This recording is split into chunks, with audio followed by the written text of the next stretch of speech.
अपने एक इंडियन भाई जिन्होंने बेलारूस में इन्वेस्टमेंट किया प्रॉपर्टी में, क्योंकि वो टीआरसी लेना चाहते थे। लेकिन प्रॉपर्टी खरीद करके जैसे ही वो इमिग्रेशन डिपार्टमेंट में अप्लाई करने के लिए गए टीआरसी के लिए, तो उनको बहुत बड़ा शौक लगा ये जान करके कि उनकी जो टीआरसी की एप्लीकेशन है वो वहाँ के ऑफिसर लेने से इनकार कर रहे हैं।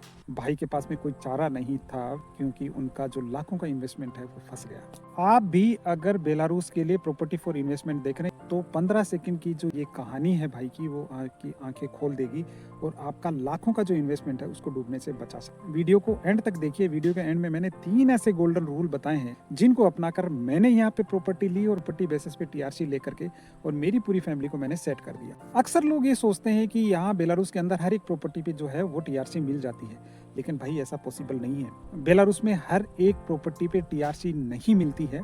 कुछ प्रॉपर्टियां तो ऐसी होती है जिनका रेजिडेंशियल रिकॉर्ड तक नहीं होता है यहाँ के सरकारी रिकॉर्ड के अंदर, तो ये चीज ध्यान रखिए। ऐसी प्रॉपर्टियां मत लीजिए जिनके अंदर आपका इन्वेस्टमेंट जो है वो फंस जाए। अब अक्सर लोग मुझसे ये पूछते हैं कि क्या हम टूरिस्ट वीजा पे आकर के और प्रॉपर्टी खरीद सकते हैं। बिल्कुल आप प्रॉपर्टी खरीद सकते हो, लेकिन टीआरसी अप्लाई नहीं है। अब बात करते हैं भाई की। यहाँ रेसिडेंट वीजा पे आए, उन्होंने प्रॉपर्टी खरीदी, किसी एक्सपर्ट की राय नहीं ली। भाई ने एक एक्सपर्ट की छोटी सी फीस बचाने के चक्कर में अपने लाखों का जो इन्वेस्टमेंट था उसको फंसा करके बैठ गए। इसीलिए बोलते हैं कि प्रॉपर्टी में इन्वेस्टमेंट करने से पहले एक लीगल एक्सपर्ट या फिर प्रॉपर्टी एक्सपर्ट जो होता है उसकी राय जरूर ले लें, क्योंकि जो यहाँ एक्सपर्ट होता है उसको हर एक चीज की नॉलेज होती है और उसी चीज का वो चार्ज करता है। अब बात करते हैं उन 3 गोल्डन रूल्स की जिनको अपना करके आप यहाँ पे अपना इन्वेस्टमेंट है वो सेव कर सकते हैं। गोल्डन रूल नंबर 1, जो रेजिडेंशियल प्रॉपर्टी आप ले रहे हो उसका स्टेटस जरूर चेक करवा लीजिए कि उसका जो स्टेटस है वो नीट एंड क्लीन है या नहीं है, उसके ऊपर कोई विवाद तो नहीं, उसके ऊपर कोई कमर्शलाइजेशन तो नहीं है, क्योंकि आगे चल करके अगर ये सारी चीजें निकलती है तो आपका जो इन्वेस्टमेंट है वो फंस सकता है। Golden rule number 2,